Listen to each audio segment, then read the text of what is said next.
Assalamualaikum Bre, selamat datang kembali di Guru Gembel Channel. Siapakah Bobby Saputra? Nah, itu pertanyaan dari banyak netizen sekarang yang kemudian juga memantik pertanyaan dalam diri saya sendiri. Siapakah sebenarnya dia? Ketika saya cari, ya lucu juga ternyata orangnya. Jadi beliau itu adalah orang yang bikin komedi di dalam balutan satir dan sarkas yang sangat padat gitu. Ya untungnya beliau menyampaikan dalam bahasa Inggris sehingga beliau selamat dari hujatan dan makian orang-orang Indonesia yang bernala rendah gitu. Ya, tapi ketika saya kemudian ikut-ikutan mencari siapa dia di media massa, saya justru malah salfok, bukan ngebahas tentang Bobby-nya, bukan saya tertarik pada Bobby-nya, saya justru tertarik pada kenapa media massa menggambarkan dengan cara yang seperti ini gitu, sangat-sangat aneh. Dan coba Baraya misalkan kita sama-sama bacakan beritanya gitu ya. Jadi ketika saya masuk Google siapa Bobby Saputra gitu, maka laman pertama yang ditawarkan oleh Google itu adalah dari Tribun. Dan Baraya silahkan kita sama-sama bacakan ya, betapa lucunya pemberitaan tentang Bobby Saputra. Siapa Bobby Saputra yang viral? Tanda tanya. Ya, ternyata samaran. Ini profil aslinya yang ngaku anak bos air mineral. Judulnya sudah panjang. Jadi waktu saya kecil baca berita tuh gak sepanjang ini judulnya, ya biasa-biasa aja dan gak akan ada ngasih spoiler banyak-banyak gitu. Tapi ayo kita lihat, inilah perbandingan paradigma media zaman sekarang. Langsung ya. Tribunkaltim.co. Siapakah Bobby Saputra yang viral? Ternyata nama samaran. Ini profil aslinya yang mengaku bos air mineral terkenal. Coba ya. Ternyata nama samaran ini profilnya. Berarti paragraf selanjutnya langsung ngebahas profilnya. Tetapi nama Bobby Saputra masih viral dan trending di Google Search. Penasaran dengan siapa sebenarnya Bobby Saputra? Nanya lagi gitu. Jadi kan sebenarnya tadi udah disebut inilah profilnya. Tapi di dua paragraf berikutnya malah langsung ada pertanyaan. Penasaran dengan siapa sebenarnya Bobby Saputra? Nah, masih tanda tanya lagi gini. Kini terjawab sudah. Bobby Saputra anak siapa? Inilah profil biodata vlogger. Nah, ini tadi udah disebutkan. Inilah profilnya. Sekarang ada kalimat lagi.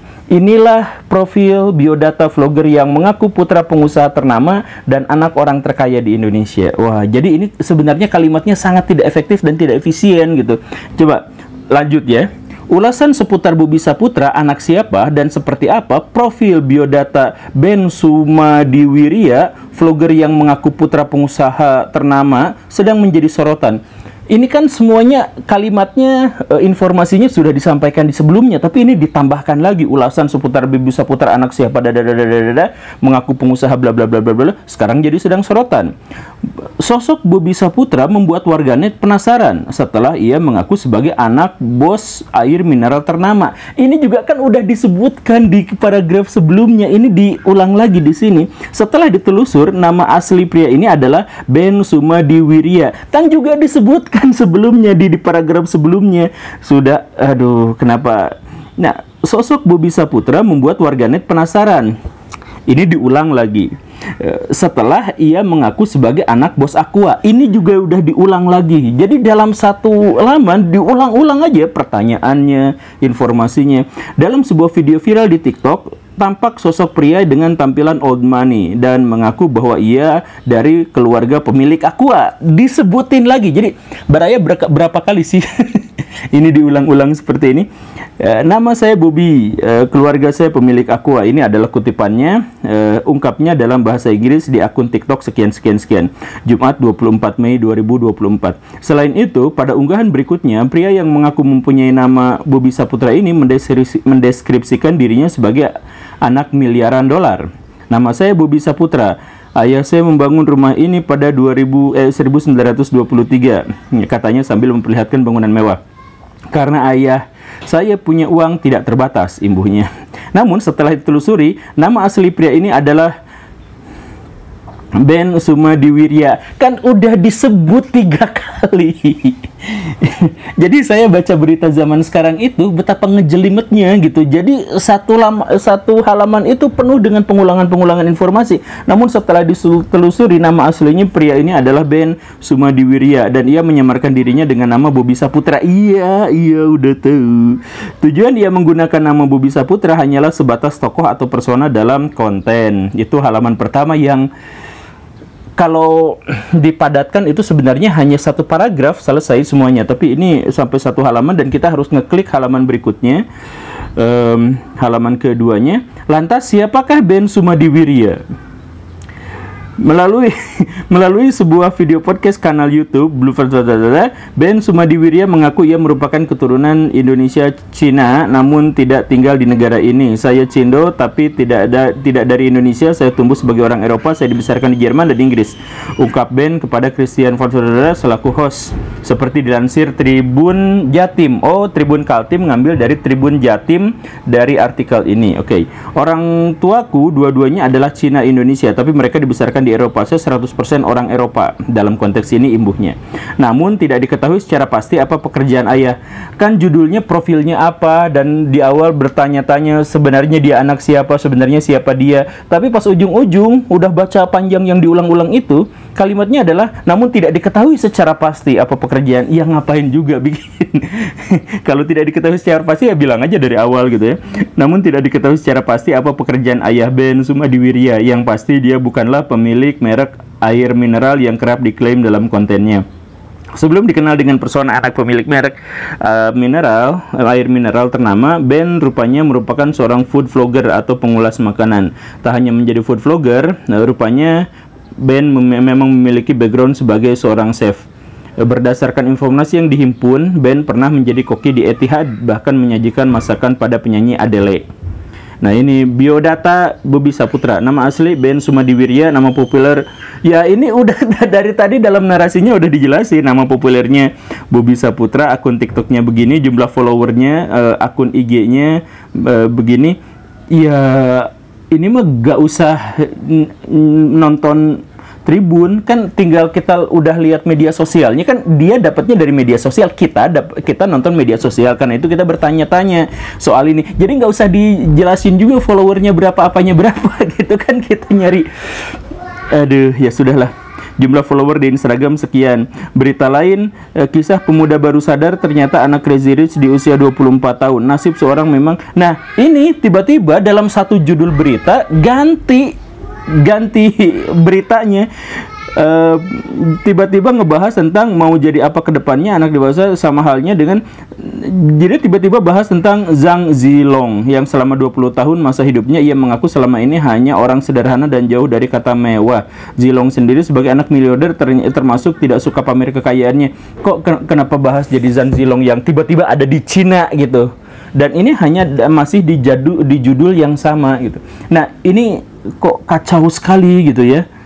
Dan setelah panjang lebar kita menghabiskan 4 halaman ini dengan informasi yang sebenarnya bisa diambil dalam satu paragraf, dan kemudian 4 halaman ini ternyata memuat 2 berita sekaligus yang tidak ada kaitannya sama sekali, kecuali bahwa mereka sama-sama sipit gitu.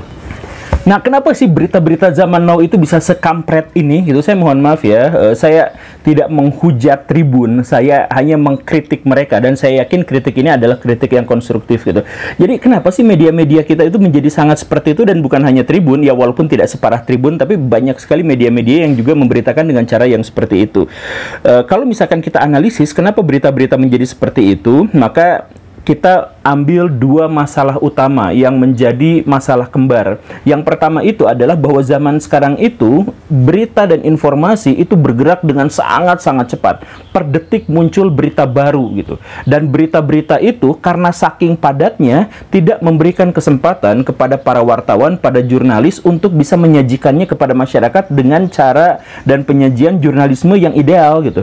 Ya bayangkan aja, setiap 1 detik ada berita baru, kita ngetiknya aja untuk disampaikan kepada masyarakat aja susah gitu. Jangankan untuk melakukan verifikasi, jangankan untuk menyampaikan dengan cara yang elegan dan sebagainya, untuk ngetiknya aja susah gitu.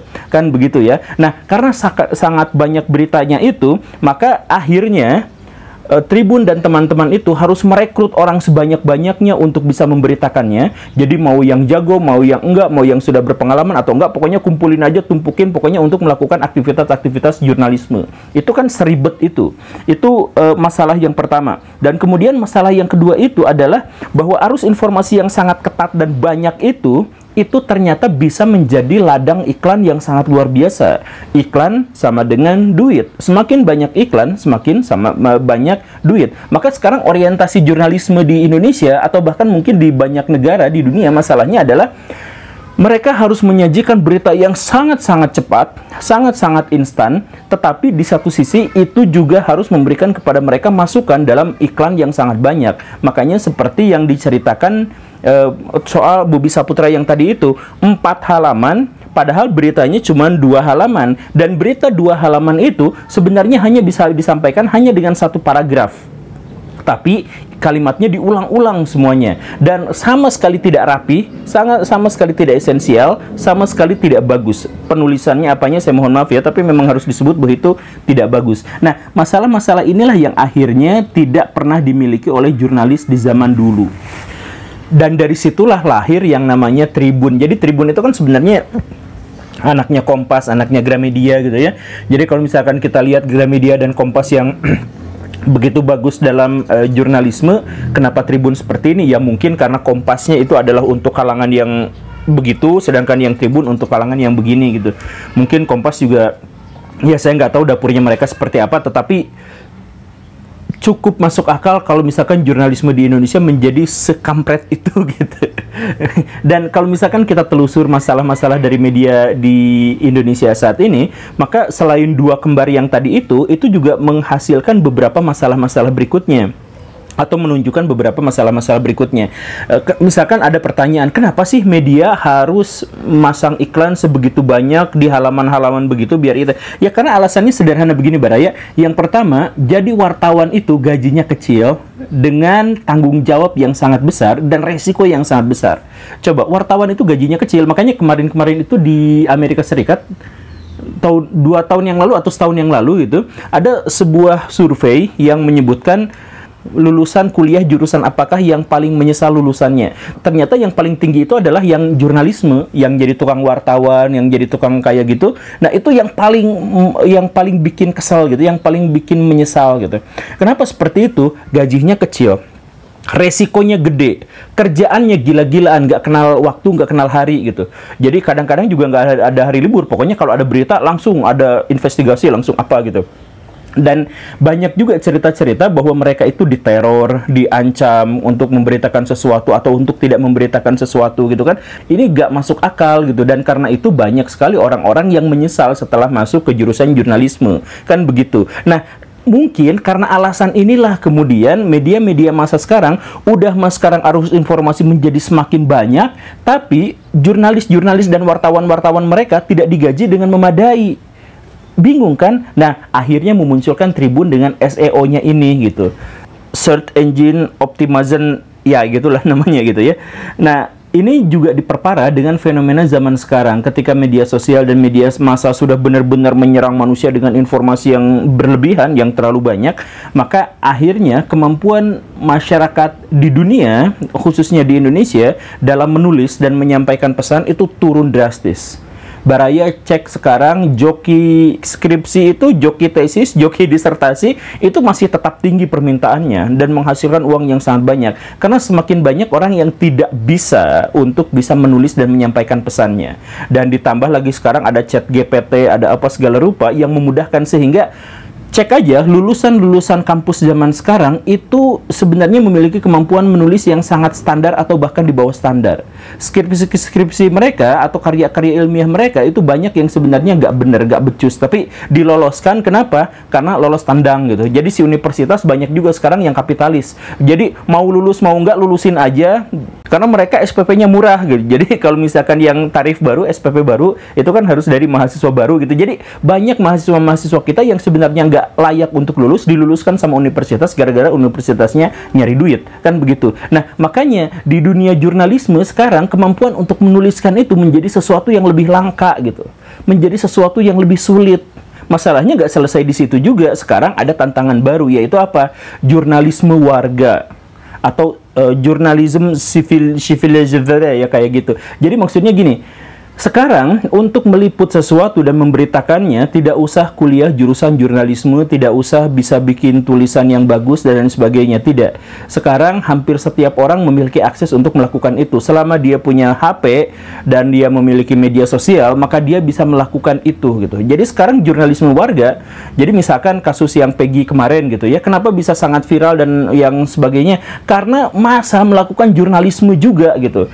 Kemudian kenapa soal Verdi Sambo, soal apa diusut dan sebagainya, bahkan banyak sekali kasus-kasus yang bisa terungkap gara-gara jurnalisme publik, jurnalisme massa, jurnalisme warga, gitu kan begitu. Jadi sekarang setiap orang bisa melakukan jurnalisme, bahkan sekarang saya sedang melakukan jurnalisme. Bahkan yang luar biasanya lagi adalah saya yang sebenarnya tidak memiliki background jurnalisme dan sebagainya bisa dikutip oleh media massa konvensional dan mainstream untuk memberitakan sesuatu. Misalkan kemarin ketika ribut soal Habib misalkan gitu ya. Nah, pernyataan-pernyataan saya yang diungkapkan di kanal YouTube saya itu ternyata justru menjadi bahan atau referensi dari pemberitaan-pemberitaan di media massa.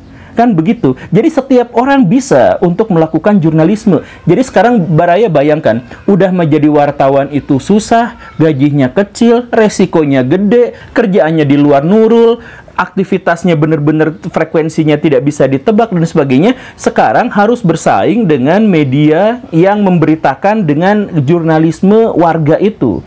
Kan susah. Makanya sekarang akhirnya media massa itu tidak mungkin bisa bertahan kalau begini terus, kecuali pada akhirnya mereka melakukan kolaborasi dengan media sosial. Makanya Tribun yang tadi itu pemberitaannya semuanya dari media sosial. Kenapa dia harus mewartakan jumlah followernya harus segini? Kenapa dia harus mengutip dari TikTok, dari Instagram dan sebagainya? Karena mereka harus berkolaborasi itu dan mereka tidak mungkin bisa memberitakan tanpa kolaborasi itu.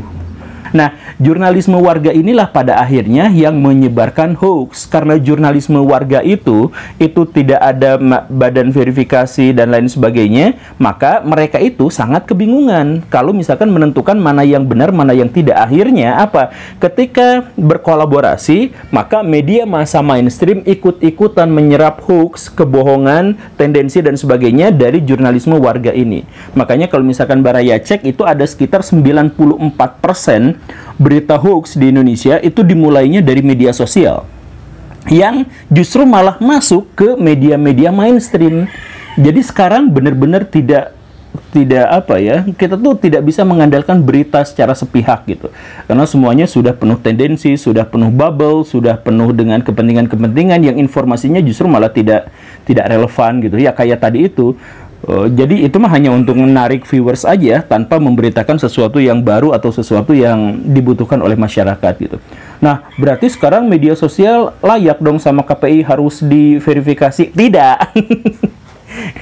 Nah, ini masalahnya Baraya kalau misalkan soal argumentasi itu. Jadi gini, KPI dan Kominfo itu memiliki portofolio yang sangat buruk untuk urusan sensor, untuk urusan keamanan cyber, untuk urusan, saya mohon maaf ya, tapi berita-berita zaman sekarang sudah mengkonfirmasi itu, bahwa mereka sebenarnya memiliki citra yang buruk dan memiliki kinerja yang buruk dalam hal memverifikasi pokoknya yang berhubungan dengan berita-berita cyber. Saya bisa mempertanggungjawabkan pernyataan ketika saya menyebut bahwa Kominfo bahkan pernah mewartakan sesuatu yang tidak hoax disebut sebagai hoax, dan begitu pun sebaliknya. Dan KPI juga ya, kita sudah tahu bagaimana rekam jejaknya. Nah, kalau misalkan zaman sekarang, zaman post-truth, zaman kepusingan, zaman kegalauan dan sebagainya, justru malah mau diambil alih penanganannya oleh lembaga-lembaga yang tidak memiliki track record bagus, itu justru hancur kan.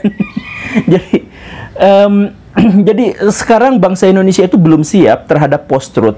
Bangsa Indonesia itu sekarang belum siap terhadap mana berita yang benar, mana berita yang bohong gitu. Bahkan banyak sekali orang-orang di Indonesia, sebagian besar lebih memilih berita bohong asal sesuai dengan tendensinya daripada berita real yang asli tapi menyakitkan dirinya.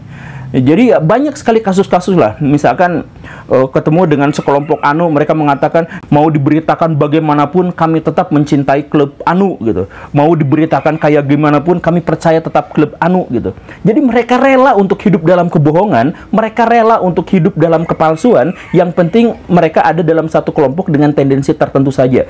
Persetan mau ada berita yang menggambarkan begini begitu dan sebagainya kan gitu ya. Nah, Dihadapkan pada zaman yang sekacau dan sekalut ini, pemerintah malah mau menyerahkan masalah cyber dan masalah pemerintahan di Indonesia kepada badan-badan yang sampai sejauh ini kita ketahui track recordnya buruk.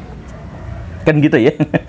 Iya, jadi kita berhadapan dengan banyak masalah. Jadi terima kasih Pak Bobi Saputra karena telah merecoki media sosial kita dengan banyak sekali sarkas. Tapi kita juga harus sadar diri bahwa masalah utama di sini adalah media masanya itu gagal untuk menyampaikan pesan-pesan yang baik dan relevan untuk masyarakat, dan masyarakatnya sama sekali tidak siap terhadap realitas kekacauan media di zaman sekarang, pemberitaan di zaman sekarang. Terima kasih karena sudah menyimak. Saya Guru Gembul kabur. Assalamualaikum warahmatullahi wabarakatuh.